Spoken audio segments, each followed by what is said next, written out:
इस कार्यक्रम के पुण्यार्चक हैं श्रीमती सरोज, श्री सुनील, प्रतीक जैन, आशिका जैन, अंकित एवं Khushboo Pataudi. Firm Saroj roofing private limited, Cochin.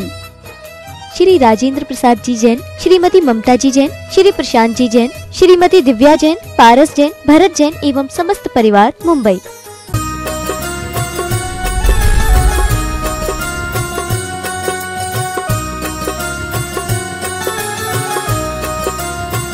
जय बोलिए देवाधिदेव खजाघाट श्री पार्श्वनाथ भगवान की।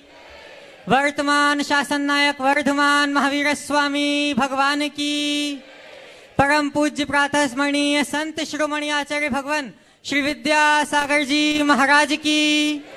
परम पूज्य गुणायतन प्रणेता प्रखर वक्ता भावना योग प्रवर्तक गुरुवर श्री प्रमाण सागर जी महाराज की। समस्त मुनि संघ की। शंका समाधान के आज के इस सत्र में आप सभी का हार्दिक अभिनंदन।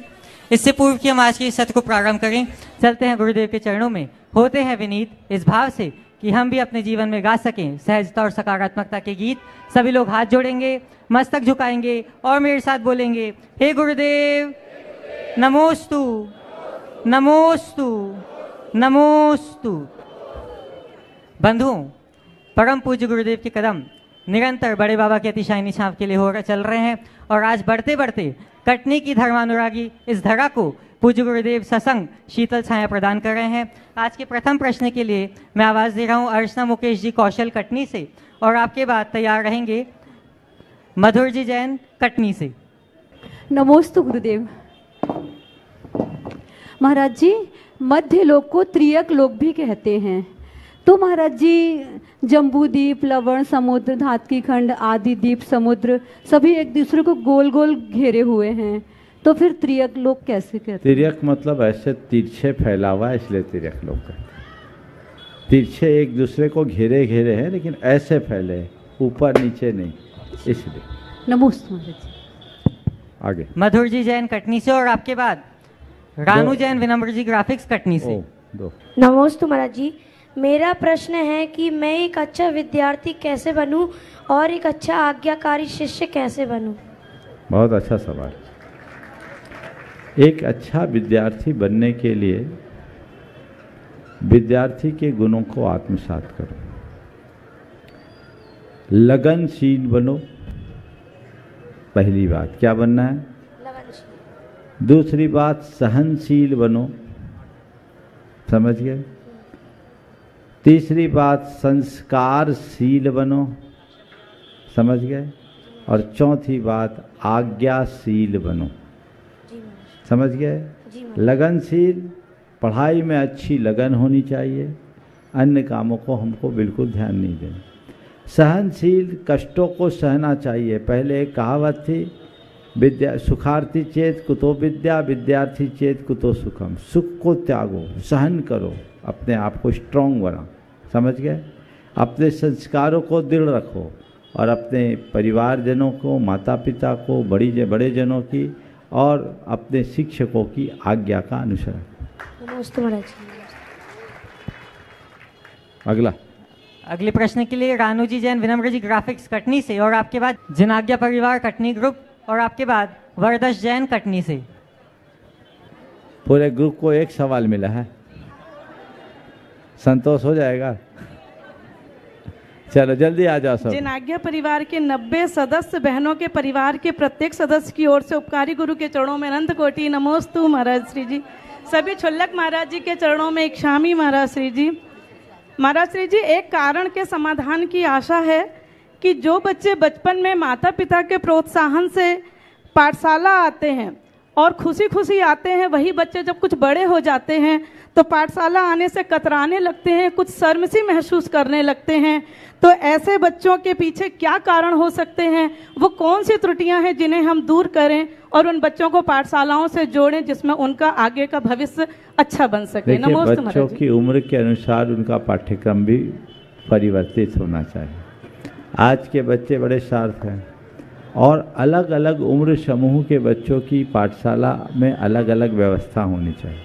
छोटे बच्चों के साथ बड़े बच्चों को शर्म आए तो उसको उस तरीके से करें और आज के समय में टेक्नोलॉजी के साथ जोड़ के करें। आज आप अगर प्रामाणिक पाठशाला से संपर्क करो और उनकी पाठशाला के पाठ्यक्रम को अपने साथ जोड़ो तो आप देखो बच्चे पाठशाला भाग कर आएंगे, बहुत अच्छे रिजल्ट आ रहे हैं। और पूरे देश में नहीं पूरी दुनिया में सैकड़ों पाठशालाएं हैं जो प्रामाणिक पाठशाला से संबद्ध हुई है। आप लोग भी वो कार्य कर सकते हैं और इसका लाभ ले सकते हैं। नमोस्तु महाराज जी। हाँ। महाराज जी, प्रामाणिक पाठशाला से मैं 4 साल से जुड़ी हुई हूँ। ऑफलाइन ऑनलाइन दोनों पाठशाला मेंटर्स हूँ। और महाराज जी, अभी विदेश में, भारत में, गांव-गांव में, कस्बे-कस्बे में हम सभी जगह प्रेरित कर रहे हैं और हमारी प्रामाणिक पाठशाला से जोड़ रहे हैं। और महाराज जी, रुचि कटनी दीदी, में जुड़ी पूजा कि नहीं दीदी, जुड़ी पहले ये बताओ। महाराज जी अभी कटनी में नहीं जोड़े हैं क्योंकि तो जोड़ो। कटनी में बहुत प्राचीन पाठशाला चल रही थी। तो इसलिए उसी जोड़ा नहीं। पाठशाला में प्रामाणिक और जोड़ दो, बच्चे आगे बढ़ेंगे। दिया तले अंधेरा क्यों, पंचायत इसको देखे और इस काम को करो और आज ही संपर्क करके इसको कर दो, सबसे अच्छा है। हमारा उद्देश्य बच्चों को संस्कारित करना है, तो संस्कारित करने के लिए चूंकि आप प्रामाणिक पाठशाला के मेंटोर हो, मुझे ध्यान में आ गया। जब है आपके यहाँ पूरे देश से नहीं पूरी दुनिया से अनेक लोग और बहुत उत्तम रीति से आज की तारीख में अगर पाठशालाओं का सर्वश्रेष्ठ संस्करण कोई देखने को मिलेगा तो प्रामाणिक पाठशाला में होगा। और जिस दिन आप लागू करोगे आप खुद आश्चर्य करोगे, इसलिए इसे जरूर करें। बहुत बहुत महाराज जी, पूरी प्रामाणिक पाठशाला की टीम से रुचि दीदी, पूजा दीदी, भैया लोग सभी की तरफ से बहुत सारा नमस्कार। सभी को आशीर्वाद। चलो हाँ, बरदश जी जैन कटनी से बोलो।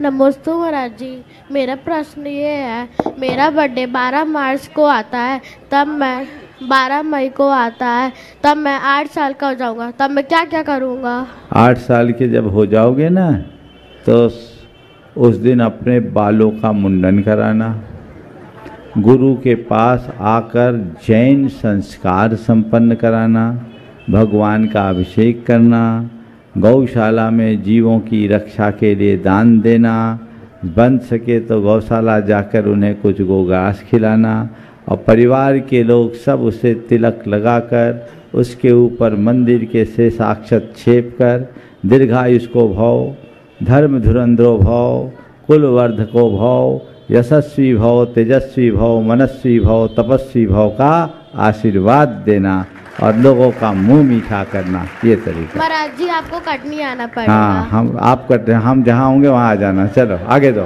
महाराज जी। नीलू जी जबलपुर से और आपके बाद श्रीमती शिल्पा कटारे कटनी से। परम उपकारी गुरुवर के चरणों में शत शत नमोस्तु। समस्त छुल्लक जी महाराज के चरणों में बारंबार इक्षामी इक्षामी इक्षामी। महाराज जी, मेरा प्रश्न ये है, अब प्रश्न तो नहीं है, पहले तो मैं भाव रखती हूँ, प्रश्न आप निकाल करके उत्तर दीजिएगा और अनुग्रहित कीजिएगा हमें। महाराज जी, बच्चा रात को रोता है तो सब जान रहा है बच्चा रो रहा है, लेकिन माँ ये जानती है कि बच्चा क्यों रो रहा है और कोशिश भी करती है। तो महाराज जी, एक बार मैंने आचार्य के मुख से सुना था ये कि भूत अनुकंपा और व्रत अनुकंपा, तो भूत की अपेक्षा व्रत अनुकंपा विशेष होनी चाहिए क्योंकि व्रती बालकवत होता है। तो महाराज जी, मेरा आपके चरणों में ये बारंबार भाव भी है और प्रश्न भी है कि यदि कोई व्रती वर्षों से रोता है, रिश्तेदारों के सामने, परिवार के सामने अपनी वेदना रखता है, तो क्या उनका कर्तव्य नहीं बनता? क्या उन्हें माँ नहीं बनना चाहिए कि बच्चा वर्षों से क्यों रो रहा है? नमोस्तु महाराज जी, नमोस्तु महाराज जी। देखिए, आपका सवाल मार्मिक है और इस सवाल में एक व्यथा भी हो सकता है, ये कोई निजी व्यथा हो, लेकिन बात बिल्कुल यही सही है।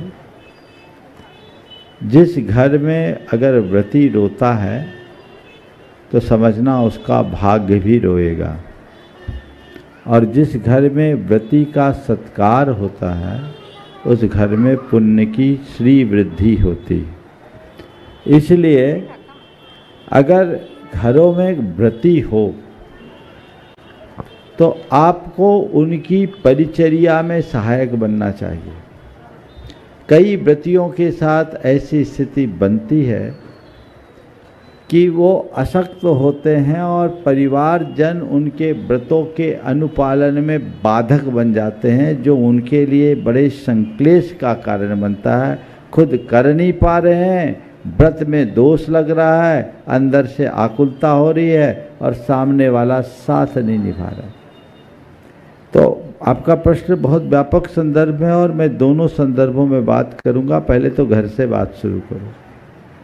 तो जिसके घर में व्रती हो उस परिवार के सदस्य को सोचना चाहिए कि ये मेरे घर का बड़ा सौभाग्य है कि मेरे घर में मेरी माँ, मेरे पिता या घर का कोई एक सदस्य व्रती है। मैं कोलकाता में था, एक युवक कहता था, महाराज जी हमारे पिताजी व्रती हैं, ये मेरा बड़ा सौभाग्य है और हमें आज लगता है कि हम उनके ही पुण्य का खा रहे हैं। वे दिन भर माला गिनते हैं तब हम नोट गिन पाते हैं। ये सोच, हमारे पिताजी माला गिनते हैं तो हम नोट गिन पाते हैं। फिर उसने एक वाक्य जोड़ा जो मुझे बहुत अच्छा लगा कि महाराज लोग व्रतियों को दान देने के लिए तो दूर दूर चक्कर लगाते हैं, हमारा सौभाग्य है कि हमारे घर में ही व्रती हम उनकी सेवा कर रहे हैं। तो ये दृष्टिकोण रखना, उनको बोझ मत समझना। जो बोझ समझ लेते हैं उनकी स्थिति बहुत अच्छी नहीं होती, क्योंकि मोक्ष मार्ग का साक्षात प्रवर्तन व्रतों के माध्यम से ही संभव है। इसलिए व्रतियों का सत्कार सतत होना ही चाहिए। इसी तरह समाज में कोई भी यदि व्रती है तो उस व्रती की कोई व्यथा है तो उसके निराकरण की कोशिश करनी चाहिए। बल्कि व्रती क्या, किसी भी सामाजिक बंधु की कोई ऐसी समस्याएं हैं तो उसका निराकरण करना समाज का दायित्व है और यही साधर्मी वात्सल्य का लक्षण भी। लेकिन इसके साथ एक बात और जोड़ूंगा, चाहे घर में हो या समाज की समस्या हो, व्रतियों को भी विशुद्ध व्रती बनना चाहिए। कई बार ऐसे प्रसंग आए कि एक घर में व्रती है तो पूरे घर को असंयमी बोलता है, उनके साथ जो व्यवहार उसका होता वो अच्छा नहीं होता, उसके कारण घर के साथ उनका तालमेल नहीं बन पाता। व्रती को ये सोचना चाहिए कि मैं व्रती हूँ, मेरा परिवार नहीं, मुझे उनको सहयोग देना है। यदि वो मुझे सहयोग कर रहे तो मैं भी उनको सहयोग दूँ, उनके हिसाब से चले। इसी तरह समाज के संदर्भ में भी व्रती को अपना आचार व्यवहार इतना उत्कृष्ट रखना चाहिए कि समाज के लोग उसे आदर्श माने। व्रती होने के बाद भी अगर कोई स्वभावगत दुर्बलताओं का शिकार होगा और उस तरह की प्रतिक्रियाएं करेगा तो वो अपना सम्मान खो देगा। इसलिए दोनों बातों को ध्यान में रखते हुए व्रती को सर्वत्र महत्व प्रदान करना चाहिए। नमोस्तु महाराज जी। श्रीमती शिल्पा कटारे और आपके बाद शास्त्री परिवार से प्रमोद जी कक्का। नमोस्तु महाराज जी। इक्षामी छुल्लक जी। महाराज जी, कहा जाता है कि पूजन करना, व्रत उपवास करना, पूजन करना और व्रत उपवास करना मात्र एक क्रिया है जिससे पुण्य का आश्रव होता है। दूसरी तरफ शास्त्रों के पठन पाठन और ज्ञान अर्जन से भी, उससे भी मात्र एक पुण्य का ही आश्रव होता है। तो गुरुवर सही मायने में धर्म क्या है जिससे हम अपने लक्ष्य को प्राप्त कर सकें? देखिए, पूजा पाठ, व्रत उपवास या स्वाध्याय, ये बात यथार्थ है, सब क्रिया है। लेकिन आप गृहस्थों का यह क्रिया ही प्रारंभिक भूमिका में धर्म है। क्यों? ये क्रिया नहीं करोगे तो विक्रिया होगी। समझ रहे बात को? उल्टी सीधी प्रतिक्रियाएं होगी जो हमारे जीवन को तहस नहस कर देने वाली। अशुभ से बचने के लिए हमारे पास और कोई दूसरा रास्ता नहीं है। अशुभ से बचकर हम शुभ में रमें, लेकिन हाँ, क्रिया करते समय क्रिया के प्रयोजन को सामने रखकर चले। मैं जो क्रिया कर रहा हूं उसका प्रयोजन क्या है? अगर पूजा पाठ हो, व्रत उपवास हो, स्वाध्याय हो, जीवन में सकारात्मक परिवर्तन का लक्ष्य लेकर किया जाए तो यही आपका धर्म है। समझ गए? और उसको भूल जाए तो महज क्रिया। नमोस्तु महाराज जी। श्रीमान प्रमोद जी कक्का, शास्त्री परिवार से, और आपके बाद तैयार रहेंगे सतीश जी जैन कटनी से। गुरुदेव के चरणों में शास्त्री परिवार का अनंत कोटि नमोस्तु। हे गुरुदेव, ये बात बिल्कुल सत्य है कि अभी बड़े बाबा के चरण आपके बिल्कुल फिक्स हैं, बिल्कुल समय पे आपको वहाँ पर पहुँचना है। लेकिन बड़े बाबा के बाद आप स्वतंत्र हैं इसलिए आपके चरणों में पूरी समाज की ओर से अनंत कोटि नमस्ते करते हुए ये भावना भाते हैं कि हमें ग्रीष्मकालीन बाजना, और कहते हैं जो फिक्स हो उसमें 6 जरूर लगता है, और बात का चातुर्मास दोनों कम से कम 6 तो हम लोगों को मिले, ऐसी भावना है हम लोगों की। गुरुदेव कहते हैं परलोक जाने के बाद की गई तारीफ और दिल दुखाने के बाद मांगी गई माफी दोनों का कोई महत्व नहीं होता, परंतु ये दोनों बातें बड़े महत्व के साथ कथन में आती हैं, ऐसा क्यों? बहुत अच्छा। देखिए, पहली बात तो आप लोगों के निवेदन की, तो भैया कटनी में आने के बाद कटनी के कोई निवेदन का मायना नहीं है। बात समझ रहे? अब आ गए तो नहीं चाहो तो भी निवेदन करना ही पड़ेगा। सुनो मेरी बात, खरी खरी बोल रहा हूं। कटनी में आने के बाद कटनी का निवेदन नहीं, कटनी के निवेदन का पता तो कटनी से निकलने के बाद होगा। बिल्कुल वैसे ही होगा गुरुजी। देखेंगे, हालांकि कटनी जांची परखी है, सोचने की बात नहीं है, तो देखा जाएगा। आप लोगों ने निवेदन किया, निवेदन सभी कह रहे हैं। अब कुंडलपुर पहुंचने के उपरांत क्या स्थिति बनेगी वो बाद में ही कहा जा सकेगा। रहा सवाल, आपका सवाल बहुत अच्छा है कि दुर्व्यवहार कर लेने के बाद, परलोक जाने के बाद की गई तारीफ और दुर्व्यवहार और दिल दुखाने के बाद मांगी माफी, ये दोनों चीज़ें होती है। प्राय लोगों की तारीफ परलोक के बाद ही होती है। जीते जी बहुत कम भाग्यशाली लोग होते हैं जिनको तारीफ मिलती है, और दिल दुखाने के बाद माफ़ी मांगने वाले लोग ज़्यादा हैं। पर मैं एक इसे दूसरे रूप में देखता हूँ कि बहुधा ज़्यादातर लोग तो ऐसे हैं जो दिल दुखाने के बाद भी माफ़ी मांगने को तैयार नहीं, और बहुत से ऐसे लोग भी हैं जो परलोक जाने के बाद भी तारीफ के पात्र नहीं होते। तो कुछ तो करो भाई। पहली कोशिश, किसी का दिल दुखाओ मत, पर यदि कहीं दिल दुखा दिया और इसका एहसास है तो माफ़ी मांगने में एक पल का विलंब मत करो। ये प्रयास हमारे आने वाली जो व्यवस्था उसको ठीक करेगी। बैर भाव से अपने आप को बचाने के लिए क्षमा और माफ़ी की प्रवृत्ति अपनाना चाहिए। नमोस्तु गुरु। सतीश जी जैन कटनी से, और आपके बाद संजय जी जैन, अध्यक्ष दिगंबर जैन पंचायत कटनी।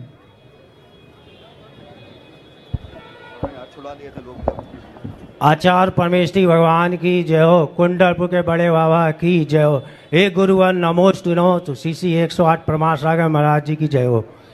मेरी यह भावना है, वसुधैव कुटुंबकम, पूरा संसार मेरा परिवार है, लेकिन आज ये गुरुदेव पूरा परिवार बिखरते जा रहा है और परिवारों में अशांति क्लेश बहुत है। कृपया मार्ग प्रशस्त कीजिएगा। पूरा संसार परिवार है, अब परिवार बिखर रहा है। क्यों? क्योंकि उसकी एक वजह है। हमारी संस्कृति में कहा गया वसुधैव कुटुंबकम, विश्व को परिवार गिनो। अब जब से ग्लोबलाइजेशन हुआ, विश्व बाजार बन गया। क्या बोल रहा हूँ?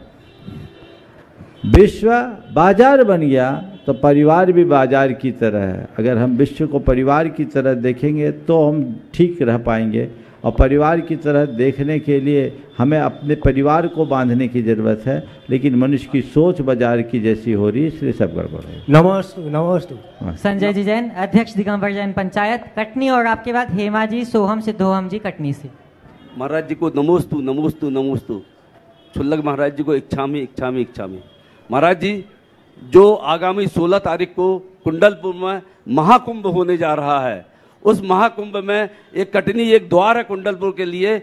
कटनी जैन समाज की क्या सहभागिता रहे, हमें मार्गदर्शन दीजिए, आशीर्वाद। मैं तो ये कहूँगा कि कटनी समाज इतना जिम्मा ले ले कि इस क्षेत्र से जितने लोग आए, जितनी भी गाड़ियाँ आए, उनका जी भर करके स्वागत करे, उनके रहने और अन्य प्रकार की व्यवस्थाएं करे, कुंडलपुर तक पहुंचाने की व्यवस्थाएं करे। ये कटनी समाज के सबसे बड़ी जिम्मेदारी है, और ये व्यवस्था आपको लेनी चाहिए। यहाँ पर आपके पास पर्याप्त संसाधन है, उन संसाधनों का स्टेशन से लेकर कुंडलपुर तक पहुंचने में किसी को कोई कठिनाई न हो, ये व्यवस्था कटनी समाज को करनी चाहिए, क्योंकि सबको पता है कुंडलपुर की व्यवस्थाएं अत्यंत सीमित है। तो निकटवर्ती जगहों में करें, यहाँ से 1.25 घंटे में लोग बड़े बाबा के चरणों में पहुँच सकते हैं। तो ऐसी व्यवस्था बना दीजिए कि ट्रेन से उतरे और उनको यहाँ निर्वृत्ति का साधन मिले और सीधे कार्यक्रम में सम्मिलित होकर यहाँ वापस आ सके और अपने अपने ठिकाने पर जा सके। कटनी के लिए बहुत ही गौरव की बात होगी और ये सौभाग्य होगा। महाराज जी, हम संकल्प करते हैं ये पूरा करेंगे। और महाराज जी, जो यहाँ से कार्यक्रम के दिन जितनी भी बसें जाएंगी वो बिल्कुल निःशुल्क रहेंगी। बहुत सुंदर, बहुत सुंदर। हेमा जी, सोहम जी, सिद्धोहम जी कटनी से, और आपके बाद अमित जी जैन कटनी। श्री जी के चरणों में कोटि सा नमस्तु। मैं चुल्लक जी के, सभी चुल्लक जी के चरणों में इच्छामी इच्छामी इच्छामी। ओम बोलो। नमोस्तु महाराज, नमोस्तु महाराज, नमोस्तु महाराज, नमोस्तु महाराज श्री, ग्रस्त अवस्था में वस्तु स्वरूप का चिंतन किस प्रकार से कर सकते हैं? जो हम स्वाध्याय करते हैं, स्वाध्याय में उल्लिखित बातों को बार बार दोहराओ और ज़्यादा कुछ नहीं कर सकते तो मैं कौन हूँ, मेरा क्या है, इसका भर विचार कर लो तो सब समग्र समाहित हो जाए। नमोस्तु महाराज श्री। अमित जी जैन कटनी, और आपके बाद प्रभात जी मोदी पनागर से। बंधु, इनका करतल ध्वनियों से अभिनंदन करें। इनकी पूज्य गुरुदेव के वचनामृत सुन सुनकर अंतर ज्योति खुल गई है। और आपके बाद तैयार रहेंगे Sadhana Vijay ji Jain, advocate supreme court Delhi से। हम कौन थे, क्या हो गए और क्या होंगे अभी, आओ विचारें बैठकर ये समस्याएं सभी। संसार को पहले हमी ने ज्ञान शिक्षा दान दी, व्यापार की, व्यवहार की और विज्ञान की। नमोस्तु महाराज जी, नमोस्तु। महाराज जी, मैं एक दृष्टिबाधित हूँ और गवर्नमेंट टीचर हूँ। इसी कटनी जिले के एक छोटे से गांव में गवर्नमेंट टीचर हूँ। मेरा प्रश्न ये है कि विकलांग होने के कारण, दृष्टि विकलांग होने के कारण मैं शांति धारा नहीं कर सकता, भगवान का अभिषेक नहीं कर सकता और पूजन विधान नहीं कर सकता और मुनि महाराजों को आहार भी नहीं दे सकता। ऐसा आगम के अनुसार सुनने में आता है और लोग कहते भी हैं। तो महाराज जी, मैं अपने जीवन में पुण्य को किस तरह संचित कर सकता हूँ, कृपया मेरी शंका का समाधान करें। देखिए, दृष्टि बाधित होना निश्चित रूप से एक बड़ी बाधा है, लेकिन आप रंच मात्र भी न घबराएं, अंतर्दृष्टि ही सबसे बड़ी है। ये बात स्वाभाविक है कि प्रत्यक्ष रूप से धार्मिक क्रियाओं को न कर पाने के कारण मन में पीड़ा रहती होगी, बहुत ज़्यादा। लेकिन आपको मैं कहना चाहता हूँ, अनुमोदना आप लोगों के लिए ही है। जैन धर्म में कृत, कारित, अनुमोदन तीनों बताए। जब तक हम करने में समर्थ है तो खुद करे, न कर पाए तो दूसरों से कराएं, और जब कर भी ना पाए, करा भी ना पाए तो अनुमोदना कर ले। अनुमोदना से भी व्यक्ति करने जैसा पुण्य प्राप्त कर सकता है। इसलिए आप तो अपने हृदय में भाव रखो और जो किया जा रहा है उसकी अनुमोदना करें। अनुमोदना से भी आपको बराबर लाभ प्राप्त होगा। महाराज जी, लेकिन संतुष्टि नहीं मिलती, मन में कुढ़ना लगी रहती है। बस इसको यही भावना रखो कि जितना मुझसे इस पर्याय में बन रहा है उतना करूं, कम से कम मेरी बुद्धि निर्मल बनी हुई है, मेरी श्रद्धा बनी हुई है, यही मेरा कल्याण करेगा। आज महाराज जी, मैं अपने आप को बड़ा भाग्यशाली मानता हूं कि आपके शंका समाधान में मैं करीब पिछले 10 वर्षों से इंतजार कर रहा हूं। आप पनागर में भी आए और वहां पे भी मुझे मौका नहीं मिल पाया, दुर्भाग्य था मेरा। लेकिन यहाँ मुझे ऐसा महसूस हो रहा है कि मैंने मानो बहुत कुछ पा लिया हो। बहुत सुंदर। और मेरी भावना हमेशा ये रहती है कि मैं डेली आपका शंका समाधान सुनता हूँ, डेली आपके प्रवचन सुनता हूँ। यदि शाम को नहीं सुन पाया टीवी पे तो स्कूल में मैं यूट्यूब पे सुनता हूँ, लेकिन कभी मिस नहीं करता महाराज जी। नमोस्तु महाराज। नमोस्तु। Shrimati Sadhana Vijay ji Jain, advocate supreme court Delhi, और आपके बाद तैयार रहेंगे अतिशय जैन आदि। चलिए। नमोस्तु गुरुदेव, इच्छामी महाराज जी। गुरुदेव, कहीं पढ़ने में आया है कि शब्दों का भी तापमान होता है। ये शीतलता, सुकून भी देते हैं और जला भी देते हैं। तो गुरुदेव, शब्दों के तापमान को नापने के लिए किस थर्मामीटर का उपयोग किया जाए ताकि ये जलाए नहीं, शीतलता प्रदान करें। नमोस्तु गुरुदेव, नमोस्तु। बहुत बहुत अच्छा वाक्य है।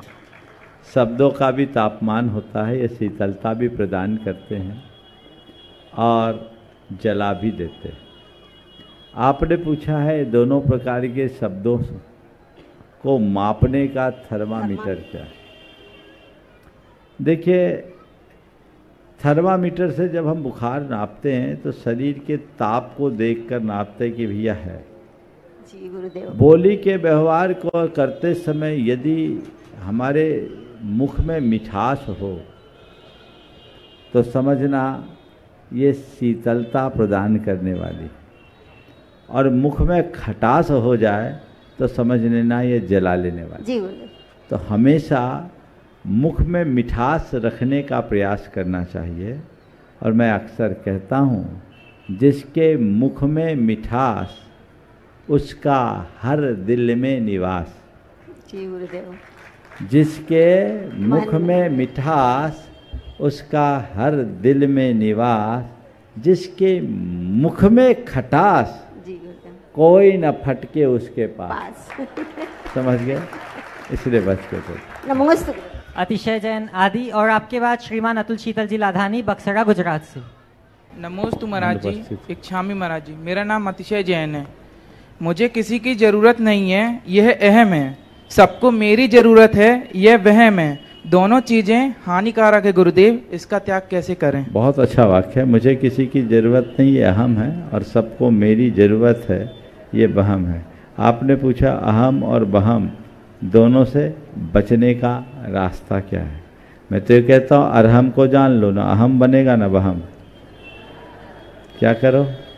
अरहम जो मेरे भीतर है उसे पहचानो, और उस तत्व की दृष्टि से सब समान है, किसी में कोई अंतर नहीं है। समझ गए? जैसा मैं हूँ वैसे ही सब हैं, और मैं किसी का करता नहीं, कोई मेरा करता नहीं। न मेरी किसी को ज़रूरत है, न किसी को मेरी ज़रूरत है। ये सोच मन में जब आएगी तभी इस समय सार का आनंद ले पाओ। नमस्ते। अतुल शीतल जी लाधानी, बक्सरा गुजरात से अनुपस्थित हैं। रानू जी जैन विनम्र ग्राफिक्स कटनी से उपस्थित हो चुके हैं, मैं उन्हें आवाज दे रहा हूं, और आपके बाद तैयार रहेंगे श्रीमान हरीश जी विमला जी सागर से। मेरे और मेरे परिवार की तरफ से बारंबार नमोस्तु नमोस्तु। इक्षामी छुल्लक जी को इक्षामी इक्षामी। महाराज जी, मेरा प्रश्न ये है कि मुनि महाराज दीक्षा लेने के बाद तो भगवान की भक्ति में और ज्यादा लीन हो जाते हैं, फिर भी वे अभिषेक और पूजा क्यों नहीं करते हैं? इसलिए कि लोग मुनि महाराज की पूजा करते हैं। सुनिए, अभिषेक पूजा आदि क्रियाओं की जरूरत उनकी होती है जिनके जीवन में पाप होता है, और पापात्मक क्रियाओं से बचने के लिए पुण्यात्मक क्रियाएं की जाती हैं। साधु महाव्रती होते हैं, वे पाप मुक्त जीवन जीते हैं, इसलिए उन्हें इस तरह की क्रियाओं की जरूरत नहीं होती। वो ध्यान सामायिक को प्रमुखता देते हैं। नमोस्तु महाराज। श्रीमान हरीश चंद जी विमला जी सागर से। बंधुओं, मैं चाहूंगा कि आप इन दोनों का अभिनंदन करें। पूज्य शुल्लक श्री स्वरूप सागर जी महाराज की गृहस्थ अवस्था के माता पिता हैं, और आपके बाद तैयार रहेंगे शाश्वत जी जैन कटनी से। नमस्ते महाराज जी, समझ शुल्लक जी के इच्छामी। महाराज जी, एक वाक्य है, भागने वाले के पीछे भय रहता है और दौड़ने वाले के पीछे उपलब्धि होती है। तो महाराज जी, भागने और दौड़ने में क्या अंतर है? भागने वालों के पीछे भय और दौड़ने वालों के लिए उपलब्धि। आपने पूछा भागने और दौड़ने में क्या अंतर। देखिए, जिस संदर्भ में ये वाक्य है, मुझे ऐसा प्रतीत हो रहा है, भागना यानी मुंह मोड़ना, परिस्थितियों से घबराना, लक्ष्य विमुख होना। जहाँ इस तरह का भय हो, लक्ष्य विमुखता हो, घबराहट हो, वो मनुष्य कभी सफल नहीं हो सकता, उसे भय ही होगा। लेकिन दौड़ना अर्थात किसी निर्धारित लक्ष्य को प्राप्त करने के लिए प्रयत्नशील होना। तो जब तक हम अपने आपको लक्ष्योन्मुखी नहीं बनाएंगे, उपलब्धियां कैसे होगी? तो यदि हम उपलब्धि चाहते हैं, सतत लक्ष्योन्मुखी बनने की कोशिश करें। नमस्ते। शाश्वत जी जैन कटनी से, और आपके बाद श्रीमान मगन जी जैन एवं जयश्री जैन वरदान ड्रेसेस। नमोस्तु गुरुदेव, नमोस्तु गुरुदेव। शुल्लक जी को इच्छा में महाराज श्री, कई बार आप प्रवचन में बता चुके हैं कि एक बार आचार्य से पूछा था कि आचार्य भगवान ज्ञान सागर जी की समाधि हो गई तो उनको कैसा लगा, तो उनने बताया था कि लंबे अंतराल के बाद उनने पाटे पे छत पे पाटा लगा के सोए थे। जब आपने आचार्य भगवान की समाधि के बारे में सुना था तो आपको कैसा लगा? देखो, मैं एकदम स्तब्ध रह गया, एक पल को लगा क्या हो, ऐसा लगा जैसे एकदम अंधेरा सा है। मेरी आंखें बंद हुई,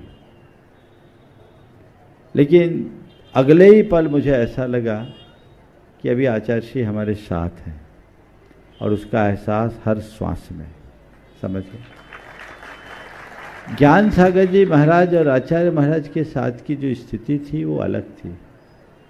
ज्ञान सागर जी महाराज लगभग 2-2.5 वर्षों से संलेखना में लगे थे, साधना में लगे थे, और आचार्य महाराज उनकी अनवरत सेवा कर रहे।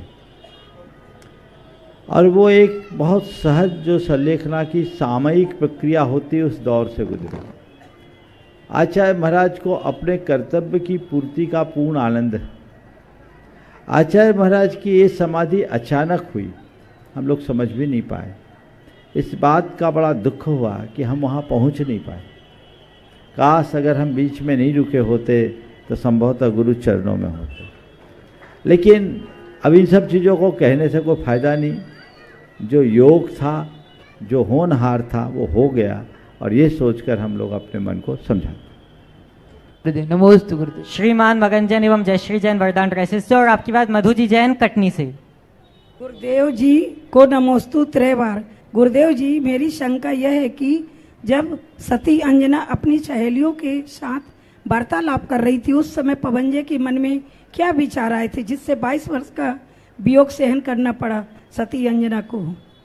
उसे गलतफहमी हो गई थी। वो उसके पति की प्रशंसा कर रही थी, उनकी सहेलियां, और अंजना उसको नज़रअंदाज कर रही थी। पवनंजय को लगा कि इसको मुझसे प्यार नहीं है, उसके मन में गलतफहमी हो गई। 22 साल, पूरी कहानी आप सबको पता है, इसलिए मैं कहता हूँ पति के प्रति कभी प्रेम प्रदर्शित करने का मौका आए तो चूकना नहीं। पवनंजय का उदाहरण सामने रख के चल। मधु जी जैन कटनी से, और आपकी बात श्रीमान सेठ उत्तम चंद जी, अनुराग जी, अनुज जी, कोयला परिवार कटनी। मधु जी अपना प्रश्न प्रस्तुत करेंगे। नमोस्तु महाराज जी। नमो इच्छामी महाराज श्री। जोड़ी कहाँ है यार? अच्छा, मधु कौन है? मैं महाराज जी। ये मधु दूसरी है। चलो आ जाओ, दोनों आ जाओ। हाँ बोलो। हर नया काम करते समय मन में पहले शंका उत्पन्न होती है और उसके साथ बाद में भय भी उत्पन्न होता है, ऐसा क्यों महाराज श्री? ये दोनों नकारात्मक सोच का परिणाम है। अगर काम करने के शुरुआत में शंका और भय आती है तो व्यक्ति कभी सफल नहीं होगा। ये नकारात्मक सोच का द्योतक है और आत्मविश्वास की कमी को दर्शाता है। इसके विरुद्ध है जिसकी सोच सकारात्मक होती है और जिसका आत्मविश्वास प्रगाढ़ होता है, वो काम को शुरू करने के पहले उसके मन में उत्साह होता है और कार्य योजना बनती है। जो मनुष्य किसी भी कार्य को प्रारंभ करने से पूर्व सही कार्य योजना और उत्साह को जागृत करता है, वही अपने लक्ष्य को प्राप्त कर पाता है। इसलिए काम करे तो ये मत सोचो कैसे होगा, ये सोचो कि कैसे करना है। कैसे होगा, अब कैसे होगा, कभी नहीं होगा। कैसे करना है, जरूर होगा। तो अब काम करना है तो करना है। अगर कोई समस्या है तो उसका समाधान निकालना है। चुनौतियां तो आती है, ऐसा करना। श्रीमान सेठ उत्तम चंद जी, अनुराग जी, अनुज जी, कोयला परिवार से, और आपकी बात तैयार रहेंगे संजय कुमार जी जैन, सनी मेडिकोज कटनी। नमोस्तु महाराज जी और बाकी महाराज जियों को इच्छा में। मेरा ये प्रश्न है कि मैं और मेरा भाई मिड ब्रेन की क्लासेस करता है, उससे हम आंखें बंद करके पढ़ सकते हैं और रंग पहचान सकते हैं। तो इसमें हमारे बॉडी के अंदर क्या चेंजेस आते हैं जिससे हम लोग पढ़ सकते हैं, और ये फ्यूचर में हमें क्या लाभ पहुंचाता है? देखिए, बच्चों के साथ ये होता है, ये प्रैक्टिस के ऊपर निर्भर करता है। उसमें व्यक्ति की मन की क्षमता बढ़ जाती है और वो चीज़ों को पकड़ लेता है। लेकिन मैंने देखा बच्चे बड़े होने के बाद ये सब चीज़ें भूल जाते हैं। छोटेपन में अच्छा लगता है, थोड़ा बड़ा होने के बाद चीज़ें छूट जाती है। शौकिया एक आम लोग करते हैं, फिर उधर ध्यान भी नहीं रहता। हम जितना बने इसको अच्छे से करने की कोशिश करें, लेकिन इनके साथ अपना फोकस पावर बढ़ाने की चेष्टा करें। संजय कुमार जी जैन, सनी मेडिकोज कटनी, और आपके बाद सोनू जी जैन, रानू जी जैन, संध्या मैचिंग सेंटर। नमोस्तु महाराज जी। नमोस्तु महाराज जी। महाराज जी, मेरा प्रश्न है कि आज धर्म के साधन लगातार बढ़ते जा रहे हैं। मुनि महाराज, माता जी का सानिध्य भी हम लोगों को लगातार मिलता रहता है। टीवी में 24 घंटे प्रवचन, शांति धारा, प्रश्न मंच सारे के सारे उपलब्ध हैं। मोबाइलों में, व्हाट्सएप में भी धर्म का सारा साहित्य उपलब्ध है। लेकिन इसके विपरीत महाराज, आज हम लोगों के बीच में धर्म की जगह राग, द्वेष, मान, कसाय, अहंकार, ये क्यों बढ़ता जा रहा है महाराज जी?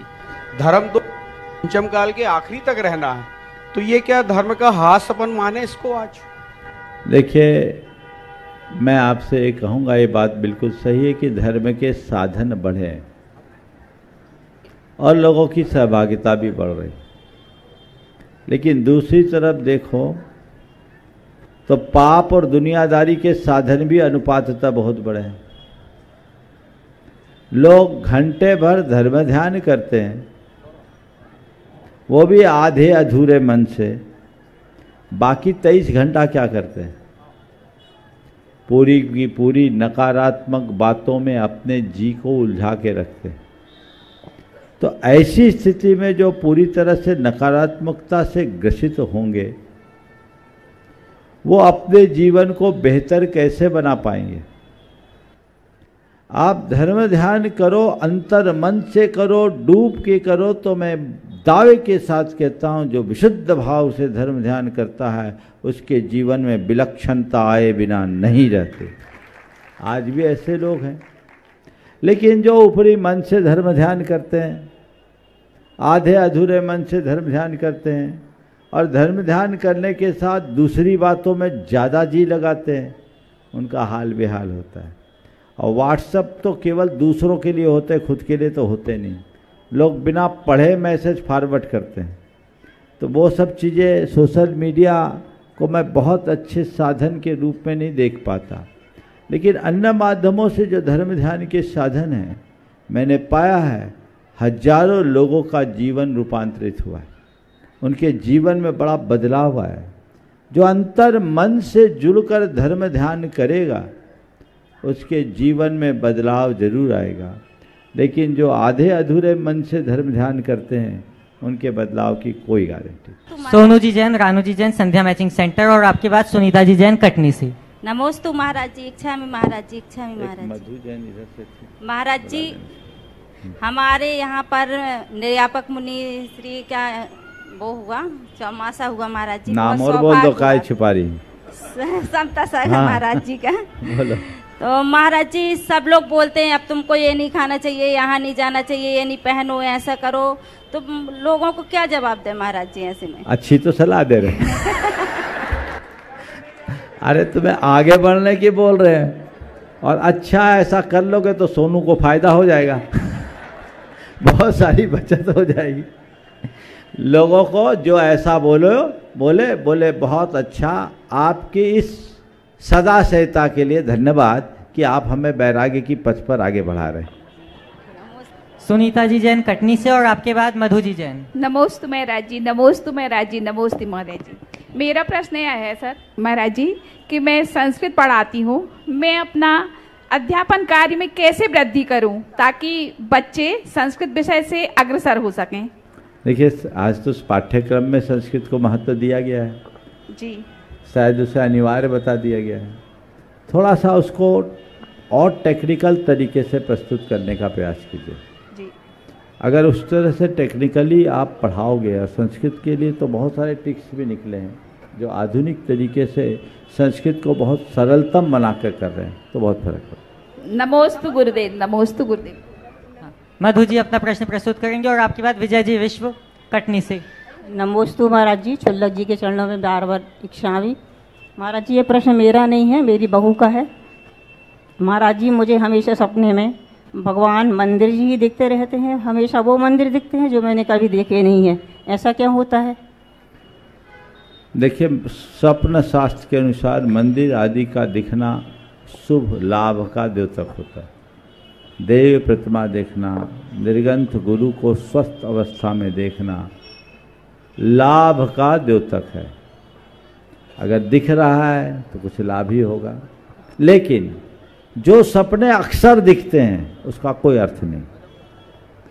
कभी कभार आने वाले सपनों का ही कोई अर्थ दिखता है, बाकी का कोई नहीं। हाँ, विजय जी विश्व और आपके बाद संतोष जी मालगुजार कटनी से। पूज्य गुरुदेव के चरणों में बारंबार नमोस्तु। शुल्लक जी के चरणों में इच्छामी इच्छामी इच्छामी। हे गुरुदेव, एक समय 12 साल पहले एक नियम लिया कि समोसरण बनाना है। उस समय की हैसियत बहुत नाजुक थी, उसके बाद भी बनाने का उपक्रम किया। आज इतना बढ़ गया है कि अंदर से बहुत घबराहट होती है कि कैसे बनेगा।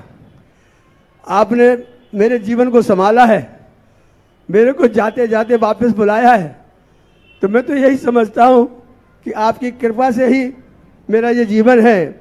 अब ये विशाल मंदिर कैसे बने और अंदर की वेदना वो ना हो, ऐसा संबल दीजिए जो संबल आपने हमको भोपाल में दिया था जब मैं बेड में पड़ा था।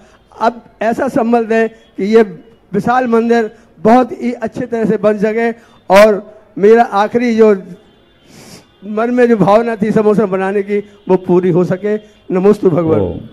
आपके सवाल के उत्तर में एक घटना सुनाऊंगा। एक बुढ़िया थी, फटे हाल थी, और उसका एक सपना था कि मुझे मंदिर बनाना है, मुझे मंदिर बनाना है। वो रोज एक ही बात कहती कि मुझे मंदिर बनाना है, मुझे मंदिर बनाना है। लोगों को लगा कि ये बुढ़िया मंदिर कैसे बनाएगी। एक बार कुछ युवक उसके पास पहुंच गए और सोचा पुराने लोग गुदड़ी के लाल होते, दिखते फटे हाल है लेकिन अंदर बहुत माल होता है। पहुंच गए बुढ़िया के पास, पूछा कि तेरे पास है क्या जो तू मंदिर बनाएगी? कुछ तो दिख नहीं रहा है। बोले नहीं, मेरा मंदिर बनेगा, मैं बना लूंगा। बोले है क्या? उसने अपने जेब में हाथ डाला और सामने वाले से कहा कि हाथ निकालो। सामने वाले ने हाथ रखा, बुढ़िया ने अपने जेब से निकाल करके उसके हाथ में कुछ रखा। लोगों ने देखा तो कुल 2 पैसे थे। क्या थे? 2 पैसे। सारे युवक जोर से हंसे। कैसा पागलपन है तेरे सिर पर? तेरे पास कुल 2 पैसे हैं, मंदिर कैसे बनेगा? तेरे पास कुल 2 पैसे हैं, मंदिर कैसे बनेगा? बुढ़िया ने कहा माफ करना, मेरे पास केवल 2 पैसे नहीं हैं। मेरे पास केवल 2 पैसे नहीं है, मेरे पास इन 2 पैसों के साथ मेरा भगवान है, मंदिर जरूर बनेगा। समझ गए? तो बस मन में वो विश्वास हो, सारा काम होगा। विश्वास ने आपको यहां तक पहुंचाया है और विश्वास की विजय होगी, इसमें कुछ सोचने की बात नहीं है। मेरा महाराज बच्चा आपका और इसमें मेरे बेटे का बहुत मेरे को ऊपर सहयोग है महाराज जी। बहुत सुंदर आशीर्वाद। पूरा काम यही मेरे ऊपर रखे हुए हैं। बहुत बढ़िया। संतोष जी मालगुजार कटनी से और आपके बाद नीलू जी जैन कटनी पहाड़ी। महाराज जी नमोस्तु नमोस्तु नमोस्तु। कृत्रिम शौचालय जो होते हैं महाराज जी, अपने ये यहाँ के जो मंदिर होते हैं ये भी होते हैं, मगर ये नष्ट हो जाते हैं कुछ सालों बाद, 100 साल 2 साल 4 साल बाद या 25 साल बाद 100 साल बाद नष्ट हो जाते हैं। मगर अकृत्रिम शौचालय जो होते हैं वो कभी नष्ट नहीं होते। ऐसा क्यों महाराज जी? इसलिए कि वो अकृत्रिम है, वो अनादि निधन है। और आपको क्या बताऊं, शास्त्रों में अकृत्रिम जिनालयों का जो स्वरूप बताया है वो अद्भुत। मैं तो पिछले कुछ वर्षों से प्रायः अकृत्रिम जिनालयों के दर्शन बंधन में खोता हूँ। मेरे दिमाग में कुछ चल रहा है और हो सकता है बहुत जल्दी आपको गुनायतन में अकृत्रिम जिनालय के भी दर्शन का सौभाग्य मिले। उसकी पूरी तैयारी चल रही है। समूह शरण के साथ वो अकृत्रिम जिनालय का जो वैभव है, हृदय को विशुद्धि से भर देने वाला है, उसकी बहुत सारी बारीकियां चल रही है और ये लाभ भी आप सबको वहाँ प्राप्त होगा। हाँ, नीलू जी जैन और आपके बाद रमेश जी जैन, सतना से गुणायतन की शिरोमणि संरक्षक। नमोस्तु महाराज जी। सकल दिगंबर जैन पहाड़ी निवास से आप सभी को बहुत बहुत नमोस्तु महाराज जी।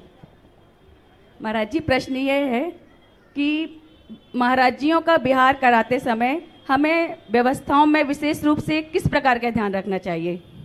महाराजों के विहार कराते समय सबसे पहले ये देखना चाहिए किसी प्रकार की दुर्घटना न हो। दूसरी बात देखनी चाहिए कि महाराजों का आहार निरंतराय हो, उनके ठहरने और प्रवास के जो भी स्थान है वो बिल्कुल सही हो।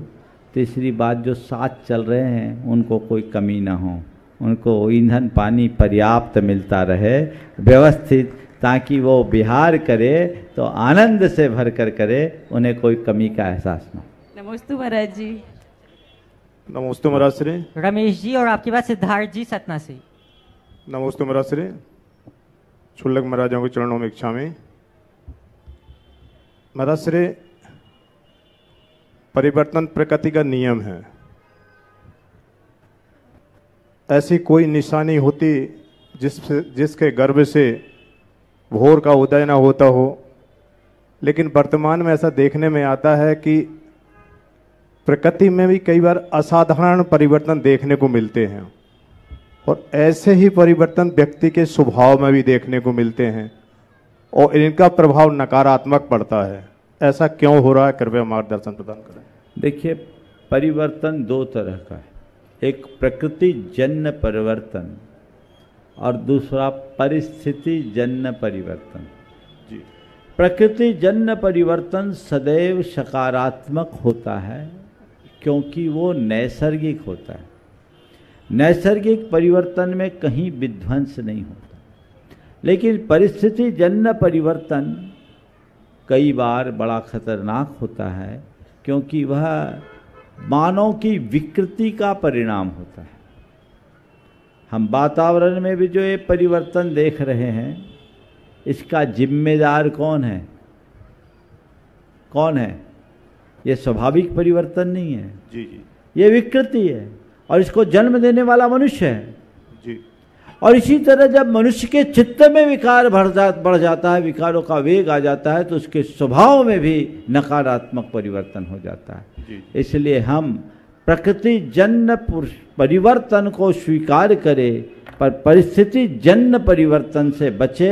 हाँ, अगर परिवर्तन ही लाना है तो पुरुषार्थ जन्य परिवर्तन करें। एक तीसरा परिवर्तन भी प्रकृति जन्य परिवर्तन तो हम सब में, हम में, आप में, सब में हो गया। बचपन से अब तक न जाने कितने चित्र बदल गए और थोड़े दिन और आगे जाएंगे तो और भी बदल जाएंगे। ये प्रकृति जन्य परिवर्तन है। बच्चे का जवान होना, प्रौढ़ होना, वृद्ध होना, मर जाना, ये प्रकृति जन्य परिवर्तन है। लेकिन पुरुषार्थ जन्य परिवर्तन अपने भाव और बर्ताव में बदलाव लाना, अपने स्वभाव में बदलाव लाना, अपने दोष और दुर्बलताओं को दूर करना, ये पुरुषार्थ जन्य परिवर्तन है जिसे मनुष्य को खुद करना पड़ता है। तो इस पुरुषार्थ से प्रेरित मनुष्य के जीवन में भी असाधारण परिवर्तन दिखता है और यही मनुष्य की शाश्वत उपलब्धि भी बन सकती है। इसलिए हमें उधर ध्यान देना चाहिए। नमोस्तु गुरु। पंडित सिद्धार्थ जी सतना से और आपके पास संजीव जी जैन पिंकू, पुरानी बस्ती परिवार। परम पूज्य गुरुवर के चरणों में कोटिशा नमोस्तु, क्षुल्लक जी के चरणों में क्षामी। हे गुरुवर, गुरुदेव की महती कृपा और आपके संदेश और आपके आदेश से मुझे आपके चरणों में रहने का बहुत समय मिला। गुणायतन में आपका विहार हो गया, मुझे भी जाने की इच्छा हो गई गुरु जी के, लेकिन मुझे ऐसा लगा कि गुरु के आदेश से आपके पैर थम गए हैं, तो मुझे अब एक कदम भी आगे नहीं निकालना चाहिए। और मैंने आज जो आपने भावना, 4 भाव रखे, उसमें समर्पण की जो भावना रखी थी, क्या गुरु के प्रति यही समर्पण है? क्योंकि मैं आज उस समर्पण को देखकर बहुत आनंदित होता हूं कि गुरु के वचन मैंने अंत समय में जो भी संकेत मिले उसको अंत श्वास तक निभाया उस समय। बिल्कुल, ये एक समर्पण का ही रूप है और ये हम सबको होना ही चाहिए। बहुत सुंदर। हाँ। संजीव जी जैन, पिंकू, पुरानी बस्ती परिवार, और आपके बाद सजेंद्र जैन, संजू, कटनी से। टाइम हो गया रे, बिहार टीम को बुलाओ। सुबह मुनि श्री के श्री चरणों में मेरा एवं मेरे परिवार का कोटि से नमोस्तु नमोस्तु नमोस्तु। हे गुरुदेव, हम गुरुदेव हमेशा सीखा है wait for the right time. आज ऐसा लगा कि जीवन का सबसे ज्यादा राइट टाइम आज ही था। सत्य कह रहा हूं महाराज, आज बहुत ही इच्छा तो बहुत थी परंतु उम्मीद कम थी कि आज हमारे पुण्य में आपकी 9-10 भक्ति पूर्वक आहार दान होगा। आज मेरा परिवार खुशी से फूला नहीं समा रहा। महाराज जी, ऐसा लगा जीवन के सारे पुण्य एक साथ सिमट कर झोली में आ गए हों। महाराज, आपका इतना आशीर्वाद और सानिध्य मिला, परंतु गुरुवर वो राइट टाइम कब आएगा जब हम आपके जैसी चर्या, या यूं कहें कि आपके बताए हुए मार्ग पर कुछ ही % आगे बढ़ सकूं। 2 वाक्य में तुम्हारा उत्तर दूंगा। आज तुम्हारा राइट टाइम नहीं आया, तुम्हारी लॉटरी खुली। समझ गए? तो ये राइट टाइम में लॉटरी खुला है। आज कोई ग्रेस से नहीं हुआ, समझ गए? इनके योग से हुआ। यहीं का मुझे खुद पता नहीं था कि मुझे कहाँ जाना है। जिनका दाना पानी लिखा था तो हो गया। तो ये राइट टाइम तुम्हारी लॉटरी खुलने से आई। और दूसरा राइट टाइम आएगा जब तुम छलांग लगाओगे। गुरुदेव, नमोस्तु गुरुदेव। जिस दिन छलांग लगा लोगे उसी दिन राइट टाइम आ जाएगा। चलिए, नमोस्तु भगवान। अगले प्रश्न के लिए सजेंद्र जी, संजू, और आपके बाद सुभाष जी, ट्रांसपोर्ट गुणायतन के शिरोमणि संरक्षक, कटनी से। देखिए, इसके पहले कि आगे के सवाल आए, बिहार टीम भी एक जगह इकट्ठे हो जाओ, उनका नंबर भी आने वाला है क्योंकि समय होने वाला है। और बढ़ा दिया, वाह, चैनल भी आपके ऊपर मेहरबान हो गया। देखिए, बात केवल इतनी है, आप सब बहुत अनुरोध कर रहे हैं, आग्रह कर रहे हैं, पर आप सबको हम लोगों के कार्यक्रम सुनिश्चित पता है कि हमें कहाँ जाना है। और अब कुंडलपुर जाना है। बहुत सारे लोग पूछ रहे हैं महाराज कब पहुँचेंगे, कब पहुँचेंगे, कब पहुँचेंगे। बहुत सारे लोग लगभग 2 महीने से अधिक हो गए निरंतर बिहार में भी साथ है। सबको पहुँचने की बड़ी बेसब्री से इंतजारी है। तो अब तक के निर्णयानुसार हमारा 31 तारीख को शाम के समय कुंडलपुर प्रवेश होगा। और संभवतः जिन्होंने अभी आपके यहाँ से विहार किया, मुनिषी प्रणम सागर जी भी साथ होंगे और अन्य महाराज भी होंगे। अब तक के निर्धारित कार्यक्रम के अनुसार किसी वजह से परिवर्तन हुआ तो उसकी सूचना दे दी जाएगी, लेकिन अगली सूचना तक आप ये तय माने कि 31 तारीख को बड़े बाबा के चरणों में जाने का योग बनेगा। अब आप तय कीजिए कि उस योग में आपको कहाँ रहना है। बोलो। नमोस्तु महाराज जी, नमोस्तु छोलक जी के इच्छा में व्यक्ति का ज़्यादा अच्छा होना भी गुनाह है। पता नहीं चलता कि लोग कदर कर रहे हैं या इस्तेमाल, इससे कैसे बचें? व्यक्ति का ज़्यादा अच्छा होना भी गुनाह है, पता नहीं चलता कि लोग कदर कर रहे हैं या इस्तेमाल कर रहे हैं। मेरा तो ये कहना है, अगर व्यक्ति गुनी है ना तो कदर करे तो भी उसको फर्क नहीं, और इस्तेमाल करे तो भी उसे फर्क नहीं, क्योंकि उसे इस बात के लिए अपने आप को कृतार्थ मानेगा कि कम से कम मैं किसी के काम तो आ रहा हूँ। समझ गए? चलिए, नमस्कार। सजेंद्र जी जैन, संजू, कटनी हो से। गया, अच्छा, हो गया। सुभाष जी, ट्रांसपोर्ट, और आपके बाद शरद जी सरावी के नेतृत्व में पदयात्री संघ। गुरुदेव नमोस्तु। बोलो। महाराज जी नमोस्तु। छोलक महाराज जी, इच्छामी। महाराज जी, हम हमारे मन में बहुत दिनों से एक विचार आता है कि जब हमारा जन्म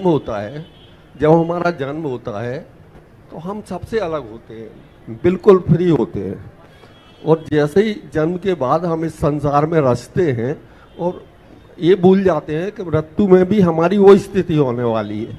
ऐसा क्यों करते हैं?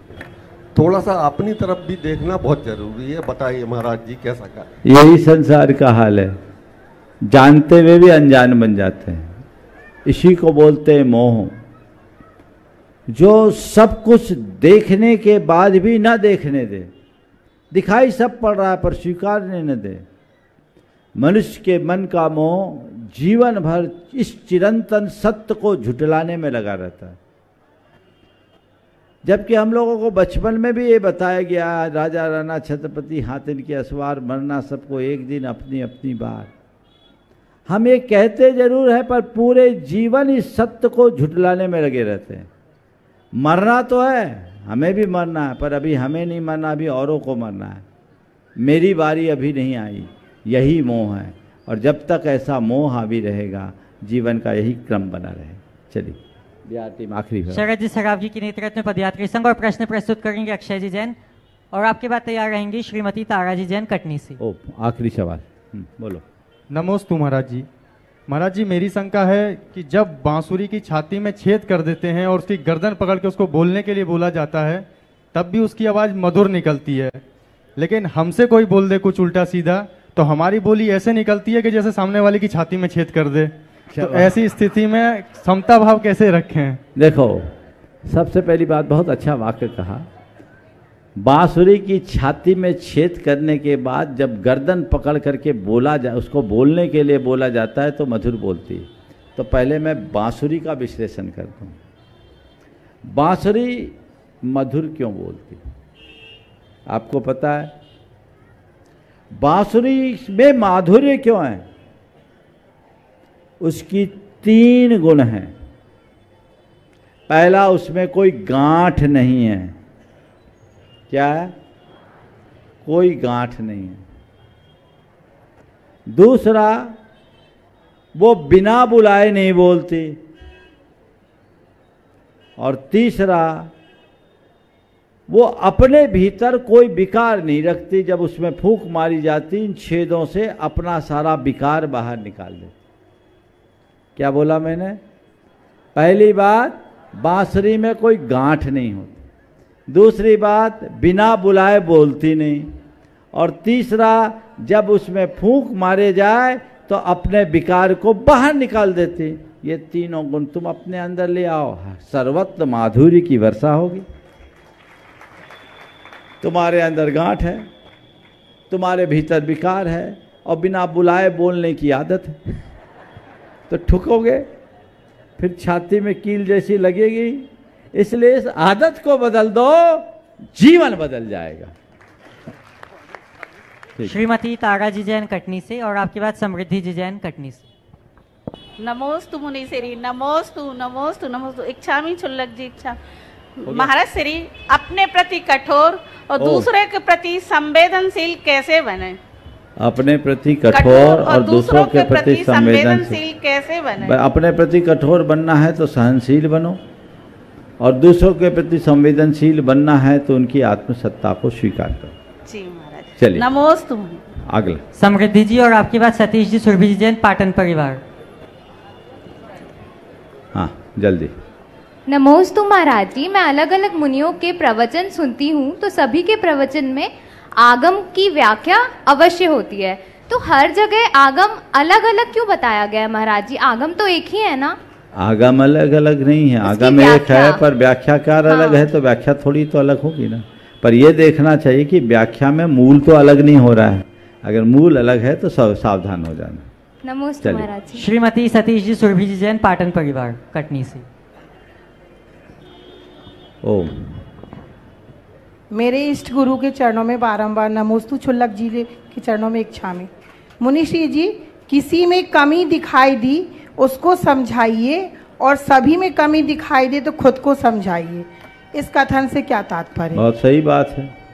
किसी में कमी दिखाई दे तो उसको समझाओ एकांत में, भाई तुम्हारी ये कमी है, और सब में ही कमी है तो खुद को समझाओ या अपनी आंखों की सर्जरी करो, कहीं तुम्हारी दृष्टि दोष तो नहीं है, तभी तो तुम्हें सब कम दिख रहा है। खुद के भीतर देखेंगे तभी हम कुछ कर पाएंगे। समय आप सबका होगा यहीं पर विराम। आज अभी हमें यहाँ से प्रस्थान करना है और आगे कल प्रातःकाल की चर्या संभवतः देवगांव, पक्का हो गया? हाँ, तो देवगांव में आहार चर्या होगी और आगे के कार्यक्रम आपको बता दिए जाएंगे। बोलिए परम पूज्य आचार्य गुरुवर श्री विद्यासागर जी महाराज, परम पूज्य गुरुवर श्री प्रमाण सागर जी महाराज की। इस कार्यक्रम के पुण्यार्चक थे श्रीमती सरोज, श्री सुनील, प्रतीक जैन, आशिका जैन, अंकित एवं Khushboo Pataudi. Firm Saroj roofing private limited, Cochin. Shri Rajendra Prasad ji Jain, Shrimati Mamta ji Jain, Shri Prashant ji Jain, Shrimati Divya Jain, Paras Jain, Bharat Jain एवं समस्त परिवार, मुंबई।